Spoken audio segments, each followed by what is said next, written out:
Bonjour tout le monde, bonjour tout le monde, bonjour tout le monde et bienvenue sur la toute nouvelle chaîne Le Studio Le 47, chaîne dédiée à tous les passionnés du son et en français. Ça, c'est bien. Pour cette première vidéo, je vous propose un tuto qui va mettre en œuvre deux consoles type X32 ou M32, deux racks S16 ou DL16 connectés via le réseau AES50. C'est un tuto qui est un peu long, qui m'a pris quand même pas mal de temps pour le réaliser. Et en français, s'il vous plaît. Pour ce premier tuto, nous allons voir la partie entrée des consoles, c'est-à-dire la gestion des entrées et la gestion du gain. Car ça correspond à la mise en œuvre de deux consoles, une face, une retour, avec des stage racks, configuration des plus classiques. Mais qui va faire le gain et comment ça se passe pour la gestion du gain. Vont suivre deux autres tutos. Le deuxième tuto, ça sera sur la gestion des sorties de nos consoles. Et le troisième tuto, ça sera sur la mise en œuvre d'une interphonie et d'un talkback entre les deux consoles. Là, je pense qu'on aura fait quand même pas mal le tour de notre réseau AES50, qu'on va vraiment bien optimiser. Ça va être super chouette. Donc, je compte sur vous pour vous abonner, pour liker, pour partager et aussi, évidemment, pour mettre des commentaires afin de faire évoluer la chaîne et la communauté. Je crois que j'ai tout dit. On y va, c'est parti.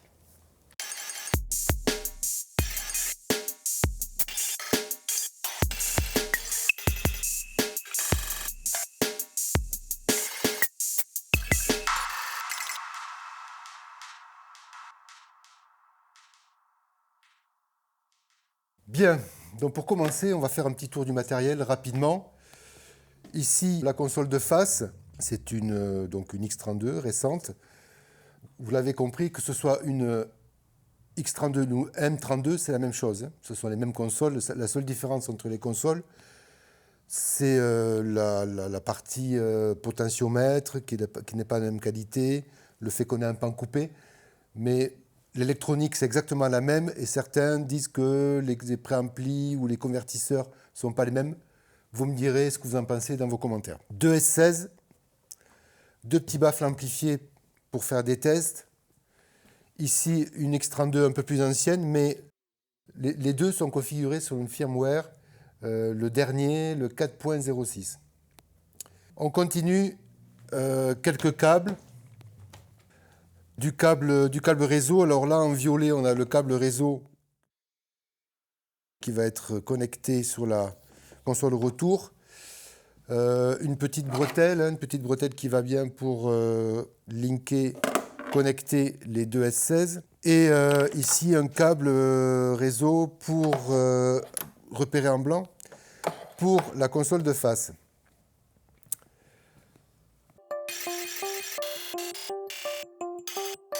Je vous ai préparé un petit schéma de câblage.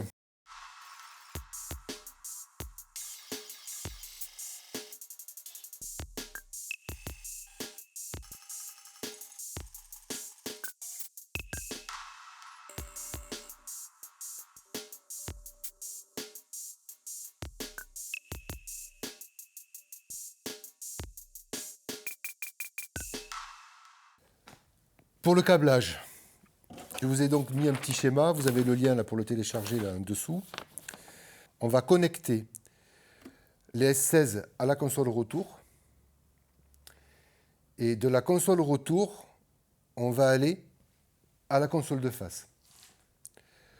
Donc, le cœur du routing, ça va se passer à la console retour, puisque c'est elle qui va recevoir le signal des S16, qui va devoir le renvoyer à la face.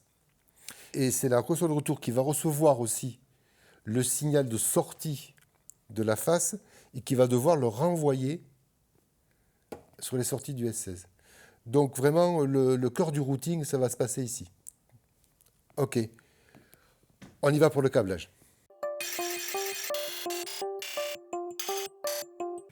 Bien, donc je prends mon câble RJ45 Je le mets sur l'AES50A de ma console retour et je viens le brancher ici sur l'AES50A de mon stage rack. Celui du haut, le stage rack du haut, le S16, je prends l'AES50B et je le connecte sur le A. Donc, AES50A, A, B, A. Ensuite, la console de face, je me connecte sur l'AES50A, mais je pourrais utiliser le A ou le B de la même façon, ça ne change rien. C'est juste au niveau du routing ici que ça va modifier quelque chose, mais par contre, ça ne changera absolument rien sur le routing de ma console retour. Je vais sur ma console retour et je le mets sur le B. Voilà, le câblage est prêt. Alors, je tiens à faire une petite précision concernant le choix au niveau de la console de face, c'est-à-dire que soit on réceptionne sur le A et on envoie sur le A, soit on réceptionne sur le B et on envoie sur le B. Ça, c'est quand même très important parce qu'on va s'apercevoir que parfois, on fait des amalgames avec ces AES, ce n'est pas évident. Donc, pensez surtout que l'information, elle arrive sur un connecteur qui est repéré, soit A, soit B. Le préalable à tout ça, ça va être la configuration de nos racks S16. Ça, c'est très important. Alors, je les allume. J'allume les racks. Si je trouve les inter, c'est parti. Bien, nous voilà devant les racks S16 que nous allons configurer. Nous avons ici des petites LED qui clignotent parce que la console sur laquelle ils sont connectés n'est pas allumée, donc qui m'indique en fait un défaut d'horloge. Je vais allumer la console de retour. Normalement, si tout va bien, on devrait avoir la synchro qui se met en place. Voilà. Nous avons donc nos racks qui sont synchronisés au niveau des horloges. Petite précision par rapport aux entrées. Lorsqu'on connecte deux racks S16, le premier rack, c'est celui qui est connecté à la console. Le deuxième, donc, c'est le link qui suit, bien évidemment. Automatiquement, sur le premier rack, ici, c'est celui du haut, les entrées de 1 à 16 restent les entrées de 1 à 16, et le suivant, ça devient les entrées de 17 à 32. Cette partie-là, on ne peut pas intervenir dessus, ça se fait automatiquement. Et on peut brancher jusqu'à 3 racks S16, donc arriver jusqu'à 48 canaux. Par contre, pour les sorties, c'est configurable. C'est configurable sur cette partie-là en utilisant ce petit bouton config. Là, actuellement, si j'appuie sur le bouton config, je m'aperçois que sur les sorties de 1 à 8, sur le S16, le premier S16, nous avons les canaux de 1 à 8 de l'AES. Si j'appuie sur le deuxième, j'ai également les canaux de 1 à 8 de l'AES. Moi, ce qui m'intéresse, c'est d'avoir 16 canaux de sortie. Donc, je vais devoir décaler de 8 canaux, plus 8, pour avoir ici les canaux 9-16. Donc, j'appuie sur le bouton config, je tourne d'un cran, et là, je passe au canot 9-16. Donc, maintenant, de la façon dont c'est configuré, j'ai les canaux 1-8 ici, 9-16 ici. Attention, ce sont les canaux AES. Donc, vous, ce que vous mettez dans les canaux AES, ça, c'est autre chose. Donc, vous pouvez faire sortir ce que vous voulez là-dessus. Ça dépend de l'affectation que vous allez faire dans la console retour, puisque c'est elle qui est connectée sur ces racks, qui va déterminer le signal que vous allez retrouver sur ces sorties. La première chose que l'on va faire, c'est synchroniser les horloges. L'horloge maître, on va dire que c'est celle-ci, puisque c'est elle qui distribue en fait tout le signal, qui reçoit tout le signal. Donc on va la mettre en internal. Et sur la console de face, il suffit de mettre l'horloge sur l'AES50A, puisque c'est connecté à cette console ici. Et là, on s'aperçoit que tout passe au vert. Toutes les petites LED là, sont passées au vert. Donc ça, c'est impeccable. Nos horloges sont synchronisées. Et si on va voir le routing, on s'aperçoit ici qu'on a sur la console retour, sur le connecteur A, on voit deux S16. Et en B, on voit une X32, c'est-à-dire c'est sa petite copine ici.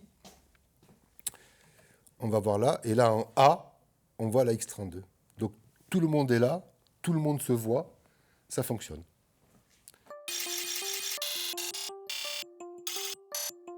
Ok, on y va pour les entrées sur la console retour. C'est très simple, on se met sur l'onglet Input. On est connecté ici sur le connecteur A. Les canaux arrivent sur le connecteur AES-A. Donc, sur les channels 1.8, on met l'AES 1 à 8, 9.16, 17.24, 25.32, et comme ça, on est tout droit, c'est-à-dire que de 1 à 32, on est réparti sur les channels de 1 à 32. Vous remarquerez qu'un petit A est apparu pour vous signifier que vous êtes sur les préamplis qui arrivent sur l'AES-A. Maintenant, on va envoyer ce data, ce signal numérique, dans la console de face qui est connecté sur le connecteur B. Toujours dans l'onglet Routing, on va sur le Output AES-B.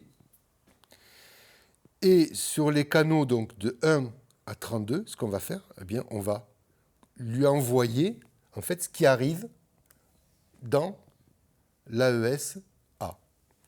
Et donc là, on connecte tout simplement AES-A de 1 à 32. Voilà, c'est fait. Et maintenant, on va aller voir sur notre console de face. Donc la console de face, le signal, il arrive sur l'AES50A. Donc je me mets dans le input. Et toujours pareil, AES50, 1.8, 9.16, 17.24. C'est impeccable.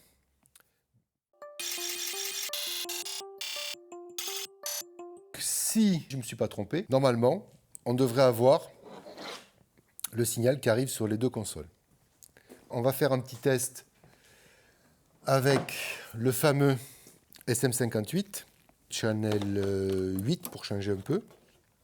Je sélectionne mon channel 8, je vais voir la fenêtre du préampli et là je m'aperçois ici que j'ai un gain qui est noté.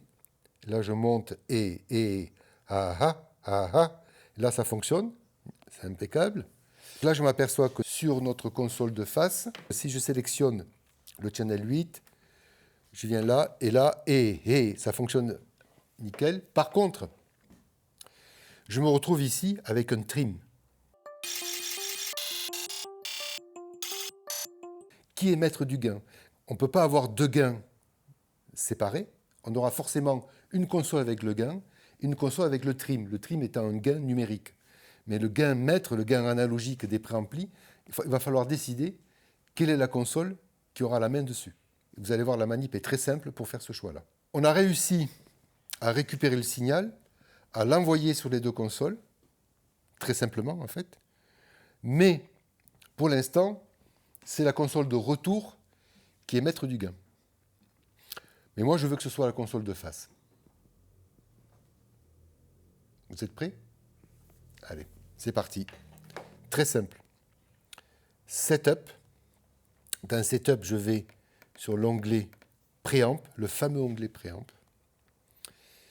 Et là, vous avez ici HA Remote.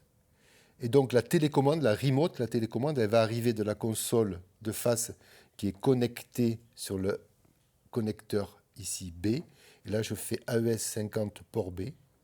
J'appuie, je confirme. Et si maintenant je vais voir de nouveau ma fenêtre préampli, là, c'est passé en trim. Et là, c'est passé en gain.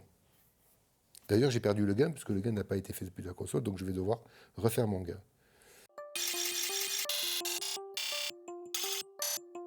Pour finir, nous allons voir les options que nous propose la fenêtre préamp.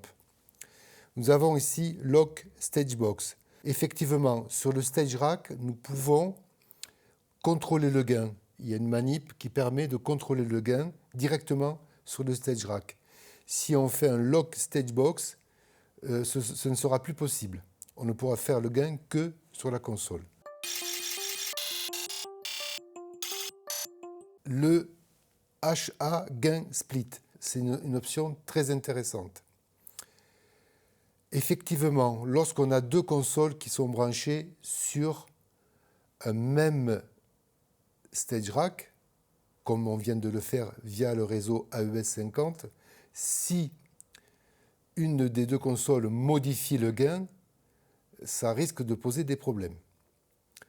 Donc lorsqu'on engage ce paramètre, eh bien, on fige le gain analogique et les deux consoles passent en trim.